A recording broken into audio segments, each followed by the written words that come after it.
Fala, galerinha, beleza?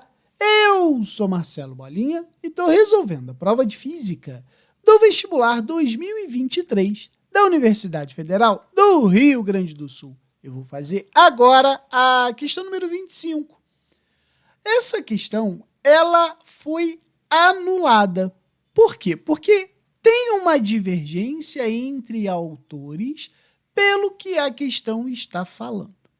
Veja bem, eu vou ler a questão e vou dar a posição das duas linhas de raciocínio a respeito da situação apresentada pela questão, beleza? Olha só, duas esferas condutoras carregadas são colocadas em contato, de modo que o potencial elétrico nas suas superfícies fica não nulo e com o mesmo valor em todos os pontos das superfícies. A esfera 1 tem raio R e a esfera 2 tem raio 2R. A seguir, as esferas são separadas até ficarem a uma grande distância uma da outra. Qual é a razão E1 sobre E2 entre o módulo do campo elétrico na superfície da esfera 1 e o módulo do campo elétrico na superfície da esfera 2, depois da separação? Então, uma linha de raciocínio defendida por alguns autores é que o seguinte: quando a gente tem um campo elétrico gerado por um condutor esférico, a gente tem que analisar três pontos: os pontos externos, os pontos internos e os pontos na superfície. Nos pontos externos, tá, a esfera utiliza a ideia de que ela eletriza e se comporta para pontos externos como uma carga pontiforme colocada em seu centro. Logo, o campo elétrico é dado por essa relação, né?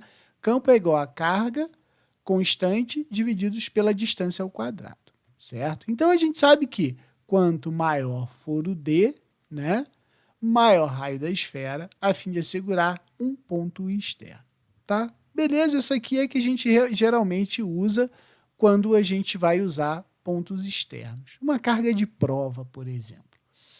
O outro é o ponto interno. É aqui que tem um pouco de divergência nesse assunto. Olha só. Nos pontos internos, quando se eletriza uma esfera condutora, ela entra na condição denominada equilíbrio eletrostático. Toda a sua carga se encontra concentrada ao longo da superfície, de modo que não existem cargas em pontos internos. A gente já ouviu falar isso, que é o poder da ponta. Toda a carga que está num condutor esférico fica na sua casca, certo? E aí, como consequência desse equilíbrio, o campo elétrico é nulo em todos os seus pontos internos. Beleza. Então, o que eu posso dizer? Que os campos internos são iguais a zero. A polêmica gera aqui, ó, na superfície, para pontos na superfície, podemos utilizar o mesmo raciocínio que para os pontos externos, fazendo, contudo, uma correção. O campo elétrico na superfície da esfera é metade do campo que seria gerado por uma carga pontual no centro da esfera. É por isso que, quando eu falo da carga na superfície, está aqui a relação que vai me dar essa carga.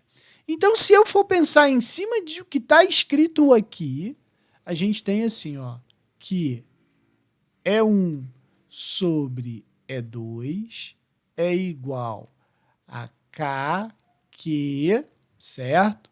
Sobre D1 ao quadrado, KQ sobre D2 ao quadrado. Só que é 2, porque é a metade, por isso que é 2D ao quadrado. Então, a gente pode escrever aqui assim, ó, KQ sobre 2D1 ao quadrado vezes 2D2 ao quadrado divididos por KQ. Se eu simplificar KQ com KQ, o 2 com o 2, vai me sobrar assim, ó, D2 ao quadrado sobre D1 ao quadrado. Então, a gente pode afirmar que E1 sobre E2 vai ser igual a D2 sobre D1 ao quadrado.